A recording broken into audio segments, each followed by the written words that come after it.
സുവിശേഷത്തിൻ ദീപ്തവെളിച്ചം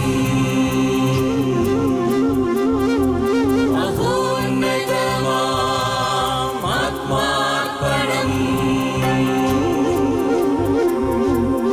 വചനം സത്യം ജീവദായകം. വചനം സത്യം ജീവദായകം. വചനം സത്യം ജീവദായകം.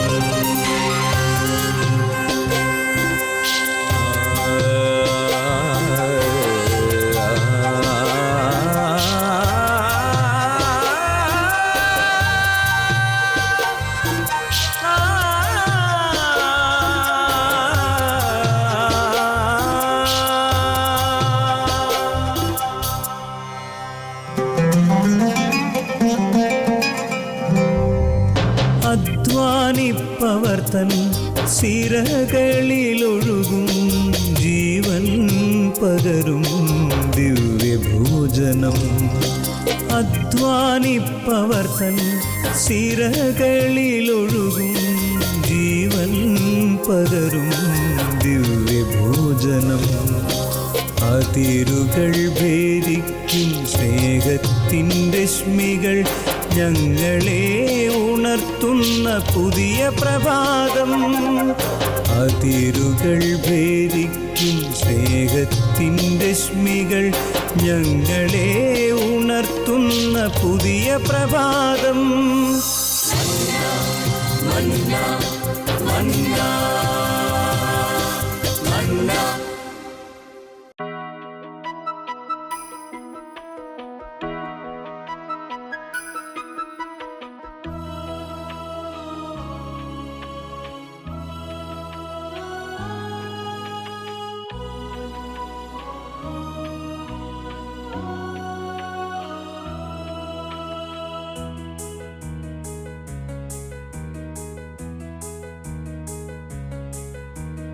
ദിവ്യകാരുണ്യം പകരും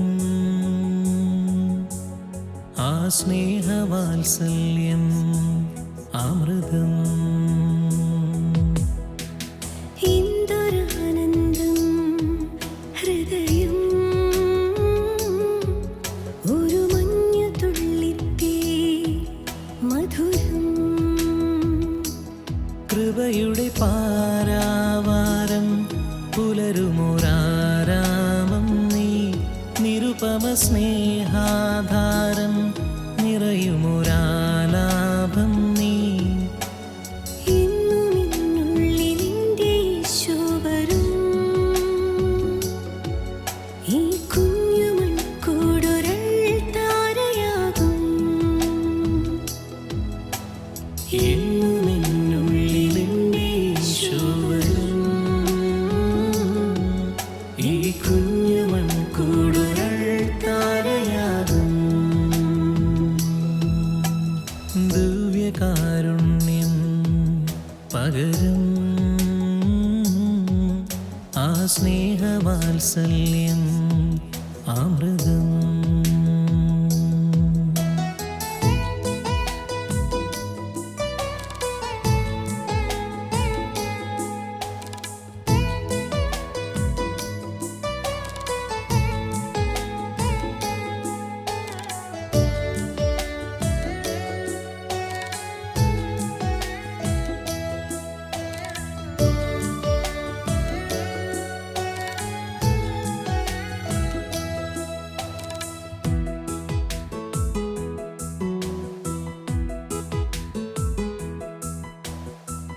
മഹിയിലെ ജീവിതം മതിമറന്നേറെ ഞാൻ മരണത്തിൻ കടവിലെത്തി.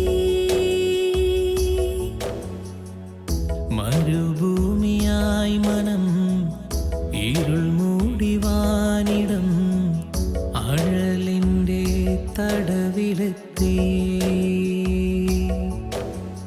നീ എൻ്റെ ഹൃദയത്തിൽ മുട്ടുമ്പോഴും ഞാൻ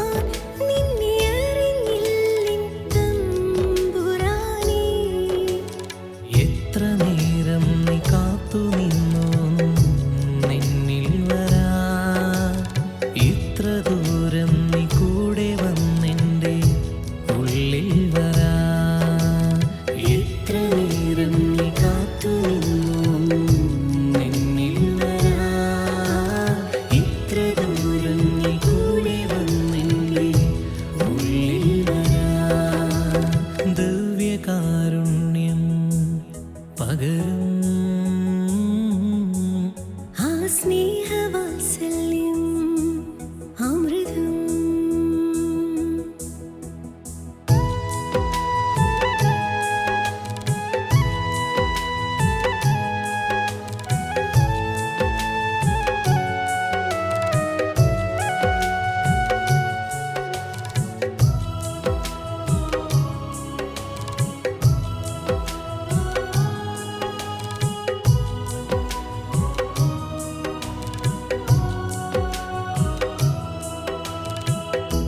അതുമതിയേശുവേ, വഴിമതിയേശുവേ,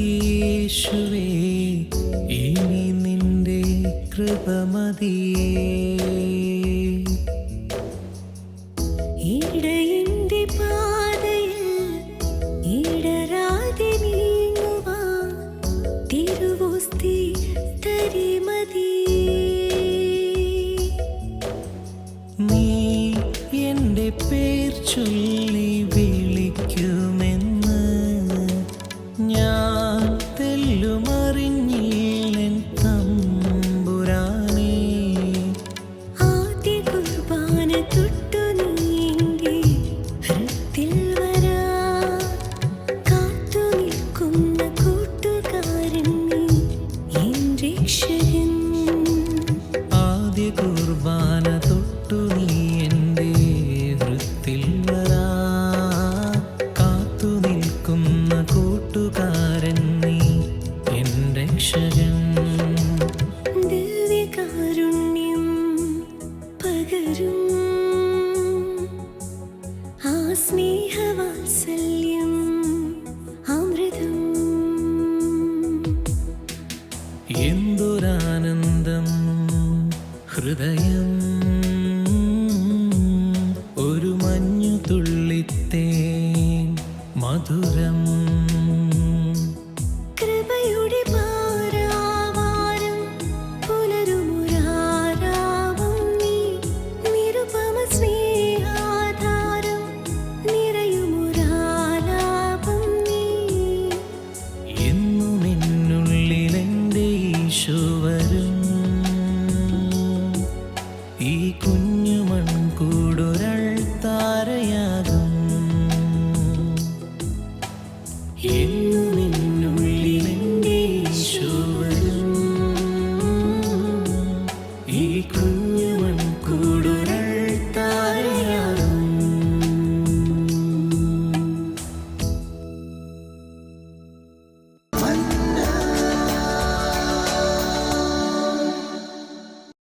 ഈശോമിശിഹായ്ക്ക് സ്തുതിയായിരിക്കട്ടെ. ക്രിസ്തീയത ആരംഭിക്കുന്നത് 2-ാം മൈലിലാണ്. ഇത്തിരി ആശയക്കുഴപ്പമുണ്ടാക്കുന്ന ഒരു സന്ദേശമാണ്. 1-ാം മൈല് എല്ലാവരും ചെയ്യുന്ന കാര്യമാണ്. എല്ലാ മതങ്ങളിലും എല്ലാ ഇസ്സങ്ങളിലും എല്ലാ രാഷ്ട്രീയ നേതൃത്വവും എല്ലാവരും ചെയ്യുന്നൊരു കാര്യമാണ് 1-ാം മൈല്. എന്നാൽ ക്രിസ്തീയത ആരംഭിക്കുന്നത് 2-ാം മൈലിലാണ്. മത്തായിയുടെ സുവിശേഷം 5-ാം അധ്യായം 41-ാം വാക്യത്തിൽ പറയുന്നുണ്ട്, 1 മൈൽ ദൂരം പോകാൻ നിന്നോട് ആജ്ഞാപിക്കുന്നതിനോട് കൂടെ 2 മൈൽ ദൂരം പോകുക. ഈ വചനം നമുക്കിന്ന് മനസ്സിലാകണമെങ്കിൽ അന്നത്തെ ഈശോ ജീവിച്ചിരുന്ന രാഷ്ട്രീയ സാമൂഹിക പശ്ചാത്തലം അറിഞ്ഞെങ്കിൽ മാത്രമേ നമുക്ക് മനസ്സിലാകുകയുള്ളൂ. ഇസ്രായേൽ ജനം പണ്ട് ഈജിപ്തിൽ അടിമകളായിരുന്നു. അത് കഴിഞ്ഞ് പിന്നീട് ഒരു ബാബിലോണിൻ്റെ അടിമത്തത്തിലേക്ക് അവർ കടന്നുപോയി. ഇന്ന് അവർ റോമിൻ്റെ അടിമത്തത്തിലാണ്. ഹെറോദേസ് സാമന്ത രാജാവായും പീലാത്തോസ് ഗവർണറായും സീസറിൻ്റെ പ്രതിനിധികളായിട്ട് ഭരിക്കുന്ന കാലം. അതുപോലെ തന്നെ തങ്ങളിൽ നിന്ന് തന്നെ ആളുകളെ തിരഞ്ഞെടുത്തുകൊണ്ട് തങ്ങളിൽ നിന്ന് ടാക്സ് പിരിക്കാൻ വേണ്ടി ചുങ്കക്കാരെന്നുള്ള രീതിയിൽ വിളിക്കപ്പെടുന്ന കുറച്ച് പേരെ തിരഞ്ഞെടുത്തിട്ടുണ്ട്. 1% പിരിക്കാൻ പറഞ്ഞെങ്കിൽ അവർ 6% പിരിക്കും. അവർക്ക് അകമ്പടി നൽകാനും വേണ്ടി സംരക്ഷണം നൽകാൻ വേണ്ടി 6 പട്ടാളക്കാരെപ്പോഴും ഉണ്ടാകും. അതുകൊണ്ടാണ് യഹൂദ ജനത ഒരിക്കലും ചുങ്കക്കാരെ അംഗീകരിക്കാതെയും സ്നേഹിക്കാതെയും ഇരുന്നത്. നമുക്കിത് എളുപ്പം മനസ്സിലാകും ഈ ചരിത്ര പശ്ചാത്തലം. നമ്മുടെ നാട്ടിൽ ബ്രിട്ടീഷുകാർ നമ്മളെ ഭരിച്ചുകൊണ്ടിരുന്ന സമയത്ത് നമ്മുടെ ഇടയിൽ നിന്ന് തന്നെയാണ് ആളുകളെ പോലീസായിട്ട് വിളിച്ചിട്ട് നമ്മളുടെ സ്വാതന്ത്ര്യ സമരം അടിച്ചമർത്താൻ വേണ്ടി അവരെ ഉപയോഗിച്ചത്. നമുക്കൊരിക്കലും അവരെ ഇഷ്ടമായതില്ല. കങ്കാണികളെന്നൊക്കെ നമ്മളവരെ വിളിച്ചിരുന്നത്. ഇതേപോലെ ഒരു രാഷ്ട്രീയ പശ്ചാത്തലമാണ് ഇവിടെ നിലനിൽക്കുന്നത്. റോമിന് ആരോടും എന്തും ആജ്ഞാപിക്കാൻ അധികാരമുണ്ടായിരുന്നു. അതനുസരിക്കാൻ മറ്റുള്ളൊരു ബാധ്യസ്ഥനുമായിരുന്നു. നമുക്ക് കാണാൻ പറ്റും ഒരു സീനിലും വളരെ ക്ലേശിച്ച് കുരിശും ചുമന്നുകൊണ്ട് പോകുന്ന ഈശോയുടെ ഒരു ചിത്രം. ഈശോ നിസ്സഹായനായി ഒരടി പോലും മുമ്പോട്ട് വയ്ക്കാൻ പറ്റാതെ നിൽക്കുന്ന ഒരു സാഹചര്യത്തിൽ അവർക്ക് നിർബന്ധമായിരുന്നു ഈശോയെ ജീവനോടെ കുരിശിൽ തറയ്ക്കണമെന്ന്. റോമിൻ്റെ പടയാളികളെ നോക്കുമ്പോൾ ചുറ്റും നോക്കുമ്പോഴാണ് വയലിൽ നിന്ന് കിറേനക്കാരൻ ശിമയോൻ കയറി വരുന്നത് കാണുന്നത്. തിരുവചനം വളരെ വ്യക്തമായിട്ട് പറയുന്നു. നമ്മൾ കുരിശിൻ്റെ വഴി നടത്തുമ്പോഴും വായിക്കുന്നുണ്ട്, കുരിശ് ചുമക്കാൻ അവർ ശിമയോനെ നിർബന്ധിച്ചു എന്ന്. ഈ നിർബന്ധം സഹിക്കവയ്യാതെ ശിമയോൻ ചെയ്ത പ്രവൃത്തിയുടെ പേരാണ് 1-ാം മൈൽ. അത് ഞാനും നീയും നമ്മളെല്ലാവരും ചെയ്യുന്ന പ്രവൃത്തിയാണ്. ആരുടെയെങ്കിലും നിർബന്ധപ്രകാരമായിട്ട് അല്ലെങ്കിൽ വളരെ കഷ്ടപ്പെട്ട് നമ്മൾ ചെയ്യുന്ന പ്രവൃത്തിയുടെ പേരാണ് 1-ാം മൈൽ. അത് കഴിഞ്ഞിട്ട് മെൽ ഗിബ്സൺ വളരെ വ്യക്തമായിട്ട് പാഷൻ ഓഫ് ദ ക്രൈസ്റ്റ് എന്ന സിനിമയിൽ വളരെ വ്യക്തമായിട്ട് കാണിച്ചു തരുന്നുണ്ട്. കുരിശും ചുമന്ന് നടന്നു ചെയ്യുന്ന ശിമയോൻ ഈശോ തളർന്ന് വീഴാൻ നേരത്ത് താങ്ങി പിടിച്ചുകൊണ്ട് സ്നേഹത്തോടെ നോക്കിക്കൊണ്ട് ഇഷ്ടപ്പെട്ടുകൊണ്ട് ആ പ്രവൃത്തി കുരിശും ചുമന്നുകൊണ്ട് പോകാൻ ആഗ്രഹിക്കുന്ന ശിമയോനെ നമ്മൾ കാണിച്ചു തരുന്നുണ്ട്. ഇതിൻ്റെ പേരാണ് 2-ാം മൈൽ. പക്ഷേ കുറച്ച് കഴിയുമ്പോൾ റോമൻ പടയാളികൾ ആവശ്യങ്ങൾ അയാളെ ഉപേക്ഷിക്കുന്നുണ്ട്. അയാൾ വൈമനസ്യത്തോടെയാണ് ഈശോയെയും കുരിശിനെ ഇട്ടിട്ട് പോകുന്നത്. ഈ പ്രവൃത്തിയുടെ പേരാണ് 2-ാം മൈൽ. ഇന്നലെ വരെ നീ കഷ്ടപ്പെട്ട് ചെയ്തിരുന്ന പ്രവൃത്തികളെല്ലാം ഇന്നു മുതൽ നീ ഇഷ്ടപ്പെട്ട് ചെയ്യുന്ന പ്രവൃത്തിയുടെ പേരാണ് 2-ാം മൈൽ. ക്രിസ്തീയത ആരംഭിക്കുന്നത് 2-ാം മൈലിലാണ്. ഭാര്യ ഭർത്താവിനോടും ഭർത്താവ് ഭാര്യയോടും പറയുന്ന കാര്യങ്ങൾ കഷ്ടപ്പെട്ട് പ്രവർത്തിക്കുക അനുസരിക്കുകയും ചെയ്തു കൊടുത്തിരുന്ന കാര്യങ്ങൾ ഇന്നു മുതൽ ഇഷ്ടത്തോടെ ചെയ്തു കൊടുക്കുന്ന പ്രവൃത്തിയുടെ പേരാണ് 2-ാം മൈൽ. മക്കൾ കേൾക്കാനും അനുസരിക്കാൻ വേണ്ടി മാതാപിതാക്കൾ പറയുന്ന കാര്യം, മക്കളെ മൊബൈൽ ഫോണിൻ്റെ ഉപയോഗം കുറയ്ക്കുക, പഠിക്കുക എന്നൊക്കെ പറയുമ്പോൾ വളരെ കഷ്ടപ്പെട്ട് അതൊക്കെ മാറ്റി വയ്ക്കുകയും പഠിക്കാൻ ശ്രമിക്കുകയും ചെയ്യുമ്പോൾ ഇന്നു മുതൽ നീ ഇഷ്ടപ്പെട്ട് ചെയ്യുന്ന അതേ പ്രവൃത്തിയുടെ പേരാണ് 2-ാം മൈൽ. മുറ്റമടിക്കാനും വീട് വൃത്തിയാക്കാനും ഒക്കെ നമ്മളെ മാതാപിതാക്കളെ സഹായിക്കും. വളരെ കഷ്ടപ്പെട്ടൊക്കെ നമ്മളൊക്കെ ചെയ്തു കൊടുക്കും. കടയിൽ പോകാൻ പറഞ്ഞാൽ വളരെ കഷ്ടപ്പെട്ടൊക്കെ ചെയ്തു കൊടുക്കുന്ന പ്രവൃത്തികൾ ഇന്നു മുതൽ അത് ക്രിസ്തീയതയുടെ ആഴ പറഞ്ഞിട്ട് നീ ഇഷ്ടപ്പെട്ട് ചെയ്യുന്ന പ്രവൃത്തിയുടെ പേരാണ് 2-ാം മൈൽ. സുപ്പീരിയർ പറയുന്നത് ഇന്നലെ വരെ കഷ്ടപ്പെട്ടാണ് നീ അനുസരിച്ചിരുന്നതെങ്കിൽ, നിൻ്റെ നേതൃത്വം നിന്നോട് പറയുന്നത് നീ കഷ്ടപ്പെട്ടാണ് അനുസരിച്ചിരുന്നതെങ്കിൽ, ഭരണാധികാരികളും നേതൃത്വവും സ്കൂളും കോളേജും ഉൾപ്പെടുന്ന എല്ലാ ഔദ്യോഗിക തലങ്ങളിലും നമ്മുടെ മേലധികാരി നമ്മളോട് പറയുന്നത് നമ്മൾ കഷ്ടപ്പെട്ടാണ് അനുസരിച്ചതെങ്കിൽ, ക്രിസ്തു നിന്നിൽ രൂപപ്പെട്ട് കഴിയുമ്പോൾ ഇന്നു മുതൽ നീ ഇഷ്ടപ്പെട്ട് ചെയ്യുന്ന പ്രവൃത്തിയുടെ പേരാണ് 2-ാം മൈൽ. ക്രിസ്തീയത ആരംഭിക്കുന്നത് എപ്പോഴും 2-ാം മൈലാണ്. 1-ാം മൈൽ എല്ലാവരും ചെയ്യുന്ന പ്രവൃത്തിയാണ്. കോൺവെൻറ്റിൻ്റെ 4 ചുവരുകൾക്കുള്ളിൽ ഒതുങ്ങി ജീവിച്ചിരുന്നപ്പോൾ ജാറ് പൊട്ടിച്ച അതേ കുറ്റത്തിന് സുപ്പീരിയർ വിളിച്ച് വഴക്ക് പറയുമ്പോൾ നിശബ്ദം കേട്ടുകൊണ്ടിരുന്ന ലിസീവിലെ വിശുദ്ധ കൊച്ചറേസ്യ കുറച്ച് കഴിയുമ്പോൾ സുപ്പീരിയർ അറിയുകയാണ് അത് കൊച്ചറേസ്യയല്ല പൊട്ടിച്ചതെന്ന്. പക്ഷേ മറ്റൊരാളുടെ പേരിൽ ആരോപണം ഉന്നയിക്കാതെ തൻ്റെ മേലിൽ താൻ ചെയ്യാത്ത കുറ്റത്തിന് ആരോപണം ഉന്നയിക്കുമ്പോൾ നിശബ്ദം കേട്ട് സഹിക്കുന്ന പ്രവൃത്തിയുടെ പേരാണ് 2-ാം മൈൽ. നീ കാണിക്കുന്നതൊക്കെ ജാടയാണ്, വെറും പുറംപൂച്ചാണ്, വെറുതെ അഭിനയിക്കുകയാണെന്ന് പറഞ്ഞുകൊണ്ട് അൽഫോൻസാമ്മയെ നിരന്തരം ഭീഷണിപ്പെടുത്തിയ സഹോദരികൾ, വളരെ അവഹേളിച്ച സഹോദരികളുടെ മുമ്പിൽ അത്ര വയ്യായ്മ ആ പീഡന സമയത്തും നിശബ്ദം പുഞ്ചിരിയോടെ അൽഫോൻസാമ്മ കേട്ടുകൊണ്ടിരുന്ന നിമിഷങ്ങളുടെ പേരാണ് 2-ാം മൈലെന്ന്.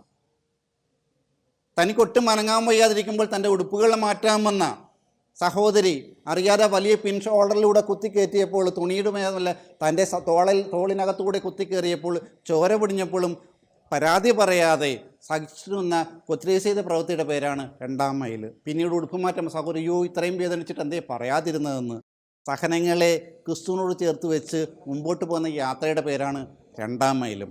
ക്രിസ്തീയത ആരംഭിക്കുന്നത് എപ്പോഴും 2-ാം മൈലാണ്. നമുക്കറിയാം നാസി കോൺസെൻട്രേഷൻ ക്യാമ്പുകൾ, ഹിറ്റ്ലറുടെ കിരാത ഭരണത്തിൽ ഒട്ടുമിക്ക യഹൂദരെയും ക്രിസ്ത്യാനികളൊക്കെ പിടിച്ചടക്കിക്കൊണ്ട് കോൺസെൻട്രേഷൻ ക്യാമ്പിലിട്ടുകൊണ്ട് നരകപീഡനಕ್ಕೆ വിധേയമാക്കുകയും നിഷ്കരണം കൊന്നൊടുക്കുകയും ചെയ്യുകയായിരുന്നു. ഇൻ്റർവ്യൂ എന്ന് പറഞ്ഞാൽ പട്ടാളത്തിൽ ചേർക്കുക ഇൻ്റർവ്യൂ വരിവരിയായിട്ട് കൊണ്ടുപോയിട്ട് ഒരു മുറിയിലേക്ക് കയറ്റിയിട്ട് ആ സ്വിച്ചിടുമ്പോൾ താഴേക്ക് പോകും. ചുട്ടുപഴുത്ത കോയിലുകൾക്കടിയിലൂടെ ഒരു കടന്നു പോകുമ്പോൾ ചാരമായിട്ട് അപ്പുറം എത്തുന്നു. അപ്പുറത്ത് നിൽക്കുന്ന അതേ സുഹൃത്തുക്കൾ അറിയുന്നില്ല തങ്ങളുടെ സഹോദരനോ സ്നേഹിതനോ ഒക്കെ മരിച്ചു വീണ ചാരമാണ്. അവർ വെട്ടിക്കോരി കൃഷി വളപ്പിലേക്ക് കൊണ്ടുപോകുന്നു. അത്ര ക്രൂരമായിട്ട് മനുഷ്യരെ കൊന്നൊടുക്കിയ ഒരു സമയത്ത് നാളെ കൊല്ലാൻ വിരിച്ചിരുന്ന 10 പേര് രക്ഷപ്പെട്ടു എന്നറിയുമ്പോൾ ആ നേതൃത്വം, സൈനിക നേതൃത്വം എന്നിട്ട് പറയുകയാണ് 10-ന് പകരം 10 പേര് മരിച്ചേ പറ്റൂ. നിരപരാധികളെ 10 പേരെ എണ്ണിയിട്ട് പറയണം, നിങ്ങൾ 10 പേര് നാളെ മരിക്കപ്പെടണം, കൊണ്ടുപോവുകയാണെന്ന് പറഞ്ഞപ്പോൾ അതിലൊരുവൻ ഭയന്ന് നിലവിളിക്കും, അയ്യോ എനിക്കിനി എൻ്റെ ഭാര്യയും മക്കളെയൊന്നും കാണാൻ പറ്റില്ലെന്ന് വിളിക്കുന്ന ഫ്രാൻസിസിൻ്റെ നിലവിളികൾ ഇന്നത്തെ കാലഘട്ടം പ്രസക്തമല്ലേ? നമ്മൾ കാണുന്നില്ലേ ISIS ഭീകരർ പിടിച്ചുകൊണ്ട് പോയ, അതിലേക്കിടെ വണ്ടിയിൽ പോയ, ട്രക്കിൽ പോയി കൊണ്ടുവന്ന ഡ്രൈവർമാരെല്ലാം പിടിച്ച സാധനങ്ങളെല്ലാം കൊള്ളയടിച്ചിട്ട് അവരെ കൈ കെട്ടിയിട്ട് പുറത്ത് മുട്ടുകുത്തി നിൽക്കാൻ പറയുമ്പോൾ സ്വന്തം ജാതി മതസ്ഥരൊക്കെ തന്നെയാണ് അവരോട് മുട്ടു നിൽക്കൽ. ഒരു ചെറുപ്പക്കാരൻ മാത്രം തിരിഞ്ഞിരുന്ന് നോക്കുന്നുണ്ട്. അവനറിയില്ല അവൻ്റെ ജീവിതം ഇന്ന് അവസാനിക്കണം. ബാക്കിയെല്ലാവരും ഇങ്ങനെ അനുസരിക്കുമ്പോൾ ഇവന് പുറകോട്ട് ഇങ്ങനെ തിരിഞ്ഞിരുന്ന് നോക്കുന്നു, എന്താ സംഭവിക്കുക. കാര്യം അവനവൻ്റെ കുഞ്ഞുങ്ങളെ ഓർമ്മ വരുന്നുണ്ടാകാം, അവൻ്റെ ഭാര്യയെ ഓർമ്മ വരുന്നുണ്ടാകാം, എൻ്റെ അമ്മയോർ ഒന്നും പറയാതെ വീട്ടിൽ നിന്ന് ഇറങ്ങി അടുത്ത യാത്രയ്ക്ക് ജീവിത ചെലവിന് വേണ്ടി ഇറങ്ങി തിരിച്ചതാണ്. പക്ഷേ നിഷ്കരണം ഒരു പുറകിൽ നിന്ന് അവനെ വെടിവെച്ച് കൊല്ലുകയാണ് ചെയ്യുന്നത്. ഇത് തന്നെയാണ് അന്ന് ഹിറ്റ്ലറിൻ്റെ കാലഘട്ടത്തിൽ ചെയ്തത്. അങ്ങനെ 10 പേരെ വിളിച്ചുകൊണ്ട് പോകുമ്പോഴത്തേക്കും അതിലൊരു നിലവിളിക്കുകയാണ്. നിലവിളിക്കുന്ന ശബ്ദം കേട്ടിട്ട് ഉടനെ ഒരു മനുഷ്യൻ പറയുകയാണ്, യജമാനെ സർ, അവന് പകരം ഞാൻ മരിച്ചു കൊള്ളാം, അവനെ വെറുതെ വിടുകയാണ്. അവർ ഞെട്ടിപ്പോയി. ആരും അറിയാത്തൊരു വ്യക്തിക്ക് വേണ്ടി ഇദ്ദേഹം വന്നിട്ട് പറയുകയാണ് ഞാൻ മരിച്ചു കൊള്ളാമെന്ന്. ഇത് തന്നെയല്ലേ ക്രിസ്തു ചെയ്തത്? ക്രിസ്തുവിൻ്റെ വഴിയാണ് വിശുദ്ധ മാക്സിമിലിയൻ കോൾവേ ചെയ്ത്. വിശുദ്ധ മാക്സിമിലിയൻ കോൾവേ പറഞ്ഞ് അവന് പകരം ഞാൻ മരിക്കാമെന്ന്. റോമാക്കഴുത ലേഖനത്തിൽ 5-ാം അധ്യായം 7-ഉം 8-ഉം വാക്യത്തിൽ പറയുകയാണ്, നീതിമാനായ ഒരുവന് വേണ്ടി ആരെങ്കിലും മരിച്ചേക്കാം, നല്ലവനായ ഒരു വ്യക്തിക്ക് വേണ്ടി ഒരുപക്ഷെ ആരെങ്കിലും മരിച്ചേക്കാം, എന്നാൽ നാം പാപികളായിരിക്കെ നമുക്ക് വേണ്ടി ക്രിസ്തു മരിച്ചുവെന്ന്. നമ്മുടെ ആരുടെയും പ്രതിഫലം ഇച്ഛിച്ചുകൊണ്ടല്ല, നമ്മളാരും നല്ലവരായതുകൊണ്ടല്ല, നീതിമാനും നല്ലവനും ദൈവവുമായവൻ ഞാനും നീയും ചെയ്ത പാപത്തിന് പരിഹാരമായിട്ട് പകരത്തിന് പകരം മരിച്ചു. അതേ ക്രിസ്തീയതയുടെ 2-ാം മൈൽ പിന്തുടർന്നുകൊണ്ട് വിശുദ്ധ മാക്സിമിലിയൻ കോൾവേ പറയുകയാണ് അവന് പകരം ഞാൻ മരിക്കാമെന്ന്. അങ്ങനെ ആ മനുഷ്യനെ വിട്ടയച്ചുകൊണ്ട് മാക്സിമിലിയനെ മരണക്കളത്തിലേക്ക് കൊണ്ടുപോവുകയാണ്. ഇവിടെയാണ് ക്രിസ്തീയത ആരംഭിക്കുന്നത്, 2-ാം മൈലിലാണ്. ഒരു കുഷ്ഠരോഗം വന്നു കഴിഞ്ഞാൽ അന്നത്തെ സമൂഹത്തിൽ യാതൊരു ചികിത്സയും ഇല്ല. അവരെത്ര പണക്കാരനായിക്കട്ടെ, എത്ര ആഠിത്യമുള്ളവനായിരിക്കട്ടെ, പാവപ്പെട്ടവനായിക്കട്ടെ, അവനെ കൊണ്ടുതള്ളാനൊരു സ്ഥലം കാണും. അവിടെ നരകിച്ചും ശിക്ഷിച്ചും ആരും നോക്കാതെ തമ്മിലടിച്ചും വെറുപ്പും സ്നേഹിക്കപ്പെടാത്തൊരു സമൂഹമായിട്ട് അവരവിടെ ജീവിക്കും. ആ ദ്വീപിലേക്ക് ശുശ്രൂഷ ചെയ്യാൻ ആര് പോകുമെന്ന് ചോദിച്ചപ്പോൾ, മൊളോക്കോ ദ്വീപിലേക്ക് ആര് പോകുമെന്ന് ചോദിച്ചപ്പോൾ ഫാദർ ഡാമിയൻ പറഞ്ഞു ഞാൻ പോകാമെന്ന് പറഞ്ഞു. എല്ലാവരും അന്തിച്ചു പോയി. ഫാദർ ഡാമിയൻ പറഞ്ഞു ഞാൻ പോകാമെന്ന്. അദ്ദേഹം അവിടെ കപ്പലിറങ്ങി അവിടേക്ക് ചെല്ലുമ്പോൾ അവർ ഓടി ഒളിച്ചു, കല്ലെടുത്ത് എറിഞ്ഞു, മിണ്ടാൻ തയ്യാറാകുന്നില്ല. മെല്ലെ മെല്ലെ മെല്ലെ അദ്ദേഹത്തിൻ്റെ സാമീപ്യവും സ്നേഹം കൊണ്ട് അവരടുത്തുകൂടി അവർക്ക് വേണ്ടി ജീവിച്ചു, അവരെ സ്നേഹിച്ച് ചേർത്ത് കെത്തി. സ്നേഹം എന്താണെന്ന് പറഞ്ഞത് ദൈവം എന്താണെന്ന് കൊടുത്ത് അവരെ സംരക്ഷിക്കുകയും സ്നേഹിക്കുകയും അവരെ മുറിവുകൾ വെച്ച് കെട്ടി ശുശ്രൂഷിക്കുകയും ചെയ്തു. മാസങ്ങൾ കഴിഞ്ഞ് വർഷങ്ങൾ കഴിഞ്ഞപ്പോൾ ഒരു ദിവസം ഫാദർ ഡാമിയൻ ദിവ്യബലി അർപ്പിച്ച് ഇവരെല്ലാം കൂടിയിരിക്കുമ്പോൾ കണ്ണുകൾ നിറഞ്ഞിരിക്കുന്നു, പ്രിയപ്പെട്ട കുഷ്ഠരോഗികളെ, നമ്മളെല്ലാവരും കുഷ്ഠരോഗികളാണ്, നമ്മളെല്ലാവരും കുഷ്ഠരോഗികളായിരിക്കെ നമ്മുടെ ദിവ്യ നമ്മൾ കർത്താവിന് അർപ്പിക്കാമെന്ന് പറഞ്ഞപ്പോൾ ഒരു ഞെട്ടലോടെ അവർ തിരിച്ചറിയുകയാണ്, ഞങ്ങൾ ഇന്നലെ വരെ ശുശ്രൂഷിച്ച ഞങ്ങളുടെ പിതാവ് ഫാദർ ഡാമിയനും കുഷ്ഠരോഗിയായിരിക്കുന്നുവെന്ന്. ഇങ്ങനെ അവർക്ക് വേണ്ടി സ്വയം ത്യജിച്ചുകൊണ്ട് ജീവിച്ചുകൊണ്ട് അവരിലൊരാളായിത്തീരുന്ന ഈ പ്രവൃത്തിയുടെ പേരാണ് 2-ാം മൈലെന്നും. അതുകൊണ്ടാണ് പറഞ്ഞത് ക്രിസ്തീയത ആരംഭിക്കുന്നത് 2-ാം മൈലിലാണെന്ന്. തെരുവോരങ്ങൾ വടക്കേ ഇന്ത്യയിലെ വളരെ തുച്ഛമായ കൂലിക്കും 3 രൂപയ്ക്കും 5 രൂപ കൂലിക്കും ജോലി ചെയ്തിരുന്നുകൊണ്ട്, ജമീന്ദാരുടെ അടിമത്തിൽ കഴിയുന്നതുകൊണ്ട്, അവർ പറയുന്ന ആളുകൾക്ക് മാത്രം വോട്ട് ചെയ്തുകൊണ്ട്, അവർ പറയുന്നല്ല അനുസരിച്ച് ജീവിക്കുന്ന വലിയ സമൂഹത്തിൻ്റെ ഇടയിലേക്ക് ദയാബായി എന്ന് പറയുന്നൊരു പെൺകുട്ടി കടന്നു ചെല്ലുകയാണ്. വലിയ കോൺവെൻ്റ് ചുവരിൽ ഞാൻ ഇവരുടെ ഇടയിൽ ജീവിച്ചോട്ടെ എന്ന് സുപ്പീരിയറിന് അനുവാദം ചോദിച്ചുകൊണ്ട് അവിടെ കടന്നു ചെല്ലുമ്പോൾ തൻ്റെ ഈ സഭാവസ്ത്രം പലപ്പോഴും ഒരു തടസ്സമായി എന്ന് കണ്ടപ്പോൾ ആ ദേശവാസികളുടെ ഗോത്രവർഗ്ഗ ധരിച്ചിരുന്ന സാരി മാത്രം എടുത്ത് ധരിച്ചുകൊണ്ട് ചുറ്റിക്കൊണ്ട് അവരോടൊപ്പം സഞ്ചരിച്ച് അവരെ വിദ്യാഭ്യാസം കൊടുത്ത് അക്ഷരം കൊടുത്ത് മരത്തിൻ്റെ ചുവട്ടിൽ നിന്നവർക്ക് വിദ്യകൾ പറഞ്ഞു കൊടുത്തപ്പോൾ ജന്മിമാർ ശോഭിച്ചു, ജമീന്ദാർമാർ ശോഭിച്ചു. അവരെ കൊല്ലാൻ വേണ്ടി ഇറങ്ങിയപ്പോൾ ഈ ഗ്രാമവാസികൾക്ക് സംരക്ഷണം കൊടുത്തു. അവർ കിടന്നിറങ്ങുന്ന മരത്തിൻ്റെ ചുവട്ടിൽ സംരക്ഷണം കൊടുത്തു. ഒരു കുതിരപ്പുറത്ത് ഗോത്രവർഗ്ഗ സഞ്ചരിച്ചുകൊണ്ട് ആ ജനത്തിന് മൊത്തം വിദ്യാഭ്യാസം കൊടുത്തുകൊണ്ട് സാക്ഷരത പിടിച്ചു നിർത്തി. അവർ തങ്ങളുടെ ശമ്പളം കണക്കുകളും ചോദിച്ച് മേടിക്കാൻ തുടങ്ങിയപ്പോൾ എത്രയോ പ്രാവശ്യം ദയാബായിയെ കൊല്ലാൻ ശ്രമിച്ചു. UN-ലും വളരെ PhD-യും ഡോക്ടറേറ്റുമുള്ള ദയാബായി നമ്മുടെ കേരളത്തിൽ സഞ്ചരിച്ചപ്പോഴും ആരും തിരിച്ചറിഞ്ഞില്ല. കാര്യം ഒരു സാരി മാത്രം കൊടുത്തൊരു സാധാരണ പിച്ചക്കാരി ധരിക്കുന്ന വേഷത്തിൽ. ഈ യാത്രയുടെ പേരാണ് 2-ാം മൈൽ എന്ന് പറയുന്നത്. ക്രിസ്തീയത ആരംഭിക്കുന്നത് 2-ാം മൈലിലാണ്. തൻ്റെ പ്രഭുത്വത്തിൻ്റെ ആഡംബരത്തിൽ ജീവിച്ചിരുന്നവൻ, പ്രഭുത്വത്തിന് അങ്ങേയറ്റം ജീവിച്ചു, വലിയ ആഡംബരവും വേഷഭൂഷാദികൾ ധരിച്ച് നല്ല ഭക്ഷണം കഴിച്ചിരുന്നവൻ, ഒരു ദിവസം അവൻ ക്രിസ്തുവിനെ തിരിച്ചറിഞ്ഞപ്പോൾ ഈ വേഷവേഷാദികളും പ്രഭുത്വങ്ങളും ഉപേക്ഷിച്ചുകൊണ്ട് ക്രിസ്തുവിൻ്റെ പാത പിന്തുടരാൻ ആഗ്രഹിച്ചപ്പോൾ, തനിക്ക് കിട്ടിയതെല്ലാം സാധുക്കൾക്ക് പങ്കുവയ്ക്കാൻ തുടങ്ങിയപ്പോൾ, കുഷ്ഠരോഗിയെ പിടിച്ച് ചുംബിച്ചപ്പോൾ അവൻ്റെ അപ്പൻ കോപം കൊണ്ട് ജലിച്ചു. ബർണാഡ്, ഇവൻ എൻ്റെ സ്വത്തുക്കൾ നശിപ്പിക്കുകയാണെന്ന് പറഞ്ഞ് പരാതി പറഞ്ഞു പുരോഹിതരുടെ അടുത്തും മെത്രാൻ്റെ അടുത്തും. അങ്ങനെ ഒരു ദിവസം മെത്രാൻ വിളിപ്പിച്ചിരുത്തിയിലും ഈ വസ്ത്രത്തോടിരിക്കുമ്പോൾ വിശുദ്ധ ഫ്രാൻസിസ് രണ്ടാം ക്രിസ്തു എന്ന് വിളിക്കപ്പെടുന്ന പറയാണ്, ഞാൻ എൻ്റെ പിതാവിൻ്റെ, എൻ്റെ സ്വർഗസ്ഥനായ പിതാവിൻ്റെ ഇഷ്ടമനുസരിച്ച് ജീവിക്കുവാൻ ആഗ്രഹിക്കുന്നു. എനിക്ക് സമ്പത്തോ ദാരിദ്ര്യമോ പ്രഭുത്വമോ ഒന്നും ആവശ്യമില്ല. എനിക്ക് എൻ്റെ പിതാവിൻ്റെ മകനാണ്. ദേഷ്യം കൊണ്ട് അലറിയ പിതാവ് ബർണാഡ് പറയുകയാണ്, ഇത്ര ധിക്കാരമോ നിനക്ക്? എവിടുന്ന് കിട്ടി നിനക്ക് ഈ അഹങ്കാരം? നീ ഇട്ടിരിക്കുന്ന ആ വസ്ത്രം പോലും എൻ്റെ കാശിന് മേടിച്ചിട്ടതാണെന്ന് പറഞ്ഞപ്പോഴും അവിടെ നിന്ന് ഊരി വസ്ത്രമില്ല ഊരി ഈ അടിവസ്ത്രം വരെ ഊരി പിതാവിൻ്റെ കയ്യിൽ കൊടുത്തിട്ട് പൂർണ്ണ നഗ്നനായി നിന്നിട്ട് ഞാൻ ഇന്ന് മുതൽ എൻ്റെ പിതാവിൻ്റേതാണെന്ന് പറഞ്ഞ് രണ്ടാം ക്രിസ്തുവായി തീർന്ന വിശുദ്ധ ഫ്രാൻസിസ് അസീസി നടന്ന വഴിയുടെ പേരാണ് രണ്ടാം മൈൽ. ക്രിസ്തീയത ആരംഭിക്കുന്നത് രണ്ടാം മൈലിലാണ്. തൻ്റെ പ്രഭുത്വത്തിൻ്റെ ആഡംബരത്തിൽ വളരെ സമ്പന്നനായിരുന്നിട്ടും വളരെ യുവത്വത്തിൻ്റെ തിളപ്പിൽ നിന്നിട്ടും ഒരു വചനം അവനെ മാറ്റിമറിച്ചപ്പോൾ ഇങ്ങ് ഭാരതത്തിലേക്ക് കടന്നു വന്നുകൊണ്ട് ഇവിടുത്തെ തീരപ്രദേശങ്ങളിലും മലമ്പ്രദേശങ്ങളിലും നടന്നു കയറി ഓരോ ദരിദ്രനെയും പാവപ്പെട്ടവരെയും കണ്ടുകൊണ്ട് ഒരു കയ്യിൽ കുരിശും പിടിച്ചുകൊണ്ട് ഈശോ നിന്നെ സ്നേഹിക്കുന്നു എന്ന് പറഞ്ഞുകൊണ്ട് അനേകർക്ക് ജ്ഞാനസ്നാനം നൽകിക്കൊണ്ട് ഈ ഭൂമിയിൽ ജീവിച്ച് തിരിച്ച് നാട്ടിലേക്ക് പോകാതെ ഇവിടെ ജീവിച്ച് ഇത്രയും പേരെ ക്രിസ്തു നാമധാരികളാക്കിക്കൊണ്ട് നമുക്ക് വേണ്ടി ജീവിച്ച് നമുക്ക് വേണ്ടി മരിച്ച് ഇന്നും ആ ശരീരം അഴുകാതെ ഗോവയിൽ സൂക്ഷിക്കുന്ന വിശുദ്ധ ഫ്രാൻസിസ് സേവ്യർ ചെയ്ത പ്രവൃത്തിയുടെ പേരാണ് രണ്ടാം മൈൽ. ക്രിസ്തീയത ആരംഭിക്കുന്നത് രണ്ടാം മൈലിലാണ്. പ്രിയപ്പെട്ട സഹോദരങ്ങളെ, നമ്മുടെ ജീവിതത്തിൽ നമ്മൾ ഈ രണ്ടാം മൈലിൻ്റെ പാതയിലേക്ക് പ്രവേശിക്കുന്നില്ല എങ്കിൽ ഇപ്പോഴും ഞാനും നീയും ക്രിസ്ത്യാനി ആയിട്ടില്ല. ഒന്നാം മൈൽ എല്ലാവരും ചെയ്യുന്ന പ്രവൃത്തിയാണ്. എന്നാൽ രണ്ടാം മൈൽ ചെയ്യുന്നവന് മാത്രമേ ക്രിസ്ത്യാനി എന്ന പേരിന് അവകാശപ്പെടാൻ സാധിക്കുകയുള്ളൂ. ബാക്കി എല്ലാ പ്രവൃത്തികൾക്കും അതീതമാണ്. സഹനങ്ങളിലൂടെ, വിശദീകരണങ്ങളുടെ നിശബ്ദമായ സമർപ്പണങ്ങളിലൂടെ നീ നിന്നെ തന്നെ വീണ്ടെടുത്തുകൊണ്ട് സമൂഹത്തിനും സഭയ്ക്കും വേണ്ടി ജീവിക്കാൻ തയ്യാറാകുന്ന നിമിഷങ്ങളെയാണ് രണ്ടാം മൈലെന്ന് വിളിക്കുന്നത്. ഒരു കോൺവെൻ്റ് ആകട്ടെ, ഒരു സന്യാസാശ്രമം ആയിക്കോട്ടെ, അവിടെ സുപ്പീരിയർ ഇന്നലെ പറഞ്ഞത് കേട്ടിട്ട് എനിക്ക് വിഷമമൊക്കെ ഉണ്ടാകുന്ന ഒരുപാട് സമർപ്പിതരെ നമുക്കറിയാൻ സാധിക്കും. ഞാനും ഒരു സമർപ്പിതനായ വ്യക്തിയാണ്. പക്ഷേ അവിടെയൊക്കെ ഇന്നലെ വരെ പറഞ്ഞിരുന്ന സംഭവങ്ങളിൽ ഞാൻ കഷ്ടപ്പെട്ട് അവർ പറഞ്ഞ് അനുസരിച്ചുവെങ്കിൽ ഇന്നത് ക്രിസ്തു ആ മേലാധികാരിനോട് സംസാരിക്കുകയാണ്. അവരിലൂടെ എൻ്റെ ഇഷ്ടവും ദൈവഹിതവും വെളിപ്പെടും തിരിച്ചറിഞ്ഞുകൊണ്ട് അത് സ്നേഹത്തോടെ ഇഷ്ടത്തോടെ ചെയ്തു തീർക്കുന്ന പ്രവൃത്തിയുടെ പേരാണ് രണ്ടാം മൈലെന്ന്. ക്രിസ്തീയത ആരംഭിക്കുന്നത് രണ്ടാം മൈലിലാണ്. എൻ്റെയും നിങ്ങളുടെയും ജീവിതം ഒരു രണ്ടാം മൈലിലേക്കുള്ള യാത്രയാണ്. അതാണ് കർത്താവ് കാണിച്ചു തന്നത്. കർത്താവിനോടൊപ്പം തന്നെ ശിമിയോൻ കാണിച്ചു തന്നത്. രണ്ടാം മൈൽ അത്ര എളുപ്പമല്ല, പക്ഷേ ഒന്നാം മൈൽ എളുപ്പമാണ്. നമ്മളെ ആരും നിർബന്ധിക്കുന്നതുകൊണ്ട് മേലെ നമ്മുടെ ഓഫീസിൽ ജോലി ചെയ്യുമായിരിക്കാം, നമ്മൾ ചെയ്യുന്ന കോളേജോ സ്കൂൾ തലങ്ങളിലായിരിക്കാം, അവിടെയൊക്കെ അവർ പറയുമ്പോൾ നമ്മൾ അനുസരിക്കുന്നത് ശമ്പളത്തിൻ്റെ ഇതുകൊണ്ടും മേലധികാരി പറഞ്ഞതുകൊണ്ടും ഒക്കെ ആയിരിക്കാം. അതിൻ്റെ പേര് ഒന്നാം മൈലെന്നേ ആകുന്നുള്ളൂ. പക്ഷേ ക്രിസ്തീയത ആരംഭിക്കുന്നത് രണ്ടാം മൈലിലാണ്. ആ കഷ്ടപ്പാടുകളും ഇഷ്ടമില്ലാതെയൊക്കെ ചെയ്യുന്ന പ്രവൃത്തികളിലേക്ക്, ആ സംഭവങ്ങളിലേക്ക് തന്നെ തിരിച്ചു വന്നുകൊണ്ട് ഈശോയുടെ ഇഷ്ടം നോക്കിക്കൊണ്ട് അത് ദൈവഹിതമാണെന്ന് മനസ്സിലാക്കി, അല്ലെങ്കിൽ ആ സഹനങ്ങളെ ദൈവം നാളെ നന്മയാക്കി മാറ്റുമെന്ന് ഉറച്ച് വിശ്വസിച്ചുകൊണ്ട് നീ വയ്ക്കുന്ന പുതിയ കാൽവയ്പ്പുകളുടെ പേരാണ് രണ്ടാം മൈലും. ക്രിസ്തീയത ആരംഭിക്കുന്നത് എപ്പോഴും രണ്ടാം മൈലിലാണ്.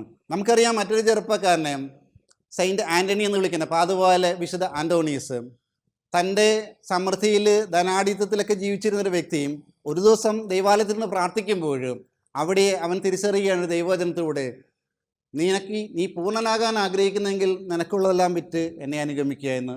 അങ്ങനെ തൻ്റെ ജീവിതവും കുടുംബമെല്ലാം ഉപേക്ഷിച്ചുകൊണ്ട് ഒരു സന്യാസ ജീവിതത്തിലേക്ക്, അഗസ്റ്റീനിയൻ ജീവിതശൈലിയിലേക്ക് പ്രവേശിക്കുകയാണ്. എങ്കിൽ പിന്നീട് കർത്താവിനോട് പറഞ്ഞതനുസരിച്ച് വിശുദ്ധ ഫ്രാൻസിസ് ആശ്രമത്തിൽ ചേരുകയും ഒരു പുതിയ രണ്ടാം ക്രിസ്തുവിനോടൊപ്പം ചേർന്നുകൊണ്ട് വചനപ്രഘോഷണ വേദിയിലേക്ക്, നമുക്കറിയാം അത്ഭുതങ്ങളെ തീരാമഴ പെയ്യിച്ച ഒരു പുണ്യവാൻ, ജനങ്ങളുടെ ഇടയിലേക്ക് എല്ലാം ഉപേക്ഷിച്ച് ഇറങ്ങിത്തിരിക്കും. ഒരു സൈഡിൽ നിന്ന് ഫ്രാൻസിസ് അസീസി പ്രസംഗിക്കുമ്പോൾ മറ്റൊരു സൈഡിൽ മറ്റൊരു രാജ്യത്ത് നിന്ന് അഗസ്റ്റീനിയൻ വേദപാരംഗതനായിട്ട് നിന്ന് സുവിശേഷ സംഭവങ്ങൾ വ്യാഖ്യാനിച്ചു കൊടുത്തുകൊണ്ട് അനേകം സംശയങ്ങൾ ദൂരീകരിച്ചു കൊടുക്കുന്നു. ഇന്നും അബദ്ധവിശ്വാസങ്ങളും അബദ്ധപ്രബോധനങ്ങളും പഠിപ്പിക്കുന്ന ജനത്തിൻ്റെ ഇടയിലേക്ക് ശരിയായ കാഴ്ചപ്പാടി പ്രബോധനങ്ങൾ പഠിച്ച് പറഞ്ഞ് അവതരിപ്പിച്ചുകൊണ്ട് അവരെ തെറ്റായ വിശ്വാസത്തെ തിരുത്തി പഠിപ്പിക്കുന്ന ജീവിതശൈലിയുടെ പേരാണ് രണ്ടാം മൈലെന്ന്. ഇന്ന് അനേകരാണ് സോഷ്യൽ മീഡിയയ്ക്കിടെ തെറ്റായ പഠനങ്ങളിലൂടെ ഏതൊക്കെയോ ഗ്രൂപ്പുകൾ തട്ടിക്കൂട്ടിയ, ഏതൊക്കെയോ സെക്റ്റുകൾ തട്ടിക്കൂട്ടിയ ക്രിസ്തീയ വിശ്വാസത്തിനും മാർപ്പാപ്പയ്ക്കുമെതിരായ പഠനങ്ങൾ പെട്ടിരിക്കുമ്പോൾ വിശുദ്ധ അന്തോണീസിനെ പോലുള്ളവർ ചെയ്തതുപോലെ അനേകർ അവിടേക്ക് ഇറങ്ങിയിരിക്കുന്നു. ശരിയായ പ്രബോധനങ്ങൾ പഠിച്ച് പറഞ്ഞ് അവതരിപ്പിച്ച് അവരോട് ഇന്ന് അത് അങ്ങനെയല്ല എങ്ങനെയാണെന്ന് പറഞ്ഞു കൊടുക്കും. ഇതിങ്ങനെയായിരുന്നു പറഞ്ഞ് കേട്ട് തിരിച്ചു വന്ന എത്രയോ പേരുണ്ട്. എത്രയോ പേര് കാത്തിരിക്കുകയാണ് പ്രിയപ്പെട്ടവരെ ഈ രണ്ടാം മൈലിലെ പ്രവേശനത്തിന് വേണ്ടിയിട്ട്. നിൻ്റെ വിളി എവിടെയെങ്കിലൊക്കെ ഒതുങ്ങിക്കൂടിയിരുന്നു. സുവിശമായ സുന്ദരമായ സുവിശേഷ പ്രഘോഷണ വേദികളെല്ലാം തിരുത്തപ്പെടണമെന്ന് ശക്തമായിട്ട് കർത്താവിൻ്റെ പ്രവാചകനായിട്ട് പഠിച്ച് ഒരുങ്ങി പ്രബോധനങ്ങൾ സഭയുടെ ടീച്ചിങ് സെൻറ്റർ പഠിച്ചുകൊണ്ട് സുവിശേഷ വേല ശരിയായ രീതിയിൽ പറഞ്ഞു കൊടുക്കുന്ന വ്യക്തിത്വത്തിൻ്റെ ഉടമയുടെ പേരാണ് 2-ാം മൈൽ. അതുകൊണ്ടാണ് ഞാൻ വീണ്ടും പറഞ്ഞത്, ക്രിസ്തീയത ആരംഭിക്കുന്നത് 2-ാം മൈൽ. ഇഷ്ടമുള്ള സുവിശേഷ വചനങ്ങൾ എടുത്തുകൊണ്ട് ഇഷ്ടമുള്ളതിൽ സുവിശേഷം പറയാൻ എല്ലാവർക്കും പറ്റുമെങ്കിൽ ശരിയായ പ്രബോധനം കൊടുത്തുകൊണ്ട് ശരിയായ ആളുകളെ തിരുത്തിക്കൊണ്ട് പലപ്പോഴും അവരെ എതിർപ്പുകൾ സ്വീകരിച്ചുകൊണ്ട് തന്നെ ഇതാണ് ശരിയെന്ന് പറഞ്ഞ് പഠിപ്പിക്കുന്ന ജീവിത ശൈലിയുടെ പേരാണ് 2-ാം മൈൽ. ക്രിസ്തീയത ആരംഭിക്കുന്നത് 2-ാം മൈലാണ്. പ്രിയപ്പെട്ടവരെ, 1-ാം മൈൽ എല്ലാവരും ജീവിക്കുന്ന ശൈലിയാണ്. എങ്കിൽ സഹനങ്ങളിലൂടെ വിശദീകരിക്കപ്പെട്ടുകൊണ്ട് സ്നേഹത്തിലൂടെ വീണ്ടെടുക്കപ്പെട്ടുകൊണ്ട് അനേകരുടെ ജീവിതത്തിലേക്ക് ഇന്നലെ വരെ കഷ്ടപ്പെട്ട് ചെയ്യുന്ന കാര്യങ്ങളൊക്കെ ഇഷ്ടപ്പെട്ടുകൊണ്ട് സ്നേഹത്തോടെ സമർപ്പണ മനോഭാവത്തോടെ മുമ്പോട്ട് നീങ്ങുന്ന ഓരോ വ്യക്തിയുടെയും ജീവിത പാതയുടെ പേരാണ് 2-ാം മൈൽ. അതുകൊണ്ടാണ് ഞാൻ ഇത്തരം ചില വ്യക്തികളുടെ ഉദാഹരണങ്ങൾ എടുക്കുന്നത്. നാളെ ആ പേരിനോടൊപ്പം നിൻ്റെ പേരും കൂട്ടിച്ചേർക്കപ്പെടട്ടെ. നാളെ 2-ാം മൈലിൽ നടന്ന വ്യക്തിയുടെ പേരായിട്ട് നിൻ്റെ പേരും കൂട്ടിച്ചേർക്കപ്പെടട്ടെ. ക്രിസ്തീയത ആരംഭിക്കുന്നത് 2-ാം മൈലിലാണ്. ഏതാണോ എൻ്റെ ജീവിതമാർഗം, ഏതാണ് എൻ്റെ ജീവിതം, അവിടെ നിന്നുകൊണ്ട് ഈ 2-ാം മൈലിലേക്കുള്ള യാത്ര ആരംഭിക്കുക. പിറുപിറുക്കലുകൾ അവസാനിപ്പിക്കുക, കുറ്റാരോപണങ്ങൾ അവസാനിപ്പിക്കുക, കേട്ടുകൊണ്ട് ഇതിലൂടെ കർത്താവ് എന്നിലൂടെ എന്ത് നന്മ സംഭവിക്കുന്ന കാതോർത്തുകൊണ്ട് 2-ാം മൈലിലേക്ക് പ്രവേശിക്കുക. കുറ്റപ്പെടുത്തലുകൾ മാറ്റിക്കെട്ട് സൽപ്രവൃത്തികൾ പറഞ്ഞു തുടങ്ങുക. ഇന്നലെ വരെ ചെയ്ത നല്ലതല്ലാത്ത പ്രവൃത്തികൾ മാറ്റി വെച്ചിട്ട് നല്ലതായ പ്രവൃത്തികൾ ചെയ്യുക. ചിന്തകളെ വിശുദ്ധീകരിക്കുക. ജീവിതത്തിൽ യേശുവിനെ സ്വന്തമാക്കി യേശു നടന്ന അതേ വഴിയോടെ നടക്കാൻ പഠിച്ചുകൊണ്ട് നമ്മുടെ ജീവിതങ്ങളെ സഹനങ്ങളെ ഒരു സ്നേഹമായിട്ട് പുലുക്കിക്കൊണ്ട് അനേകർക്ക് വേണ്ടി ജീവൻ പങ്കുവയ്ക്കുന്ന ഒരു പ്രതിഭാസമാക്കി മാറ്റാൻ നമ്മൾ ഓരോരുത്തരെയും കർത്താവ് അനുഗ്രഹിക്കട്ടെ. സർവശക്തനായ ദൈവം ഈ 2-ാം മൈലിലൂടെ നടക്കുവാൻ നമ്മളെല്ലാവരെയും പരിശീലിപ്പിക്കുകയും ധൈര്യപ്പെടുത്തുകയും ഉത്തേജിപ്പിക്കുകയും ചെയ്യട്ടെ എന്ന് ആശംസിക്കുന്നു. ദൈവം നമ്മെ എല്ലാവരെയും സമൃദ്ധമായി അനുഗ്രഹിക്കട്ടെ. ആമേൻ. കുരിശ് രക്ഷയുടെ അടയാളമാണ്. സ്നേഹത്തിൻ്റെയും പങ്കുവെക്കലിൻ്റെയും മഹത്തായ അനുഭവം. ആ വലിയ രക്ഷയുടെ സാന്നിധ്യം നമ്മുടെ ജീവിതത്തെ സമ്പൂർണ്ണമാക്കട്ടെ. ഏവർക്കും ക്രിസ്തു സ്നേഹവും സമാധാനവും നേരുന്നു. പ്രാർത്ഥനയിൽ നമുക്ക് പരസ്പരം ഓർമ്മിക്കാം. നിങ്ങളുടെ അഭിപ്രായങ്ങളും നിർദ്ദേശങ്ങളും ഞങ്ങളെ അറിയിക്കാൻ മറക്കരുത്. eldroyvision.uae@gmail.com. ഞങ്ങളെ ഉണർത്തുന്ന പുതിയ പ്രഭാതം, അതിരുകൾ ഭേദിക്കും സ്നേഹത്തിൻ രശ്മികൾ. ഞങ്ങളെ ഉണർത്തുന്ന പുതിയ പ്രഭാതം. മന്ന മന്ന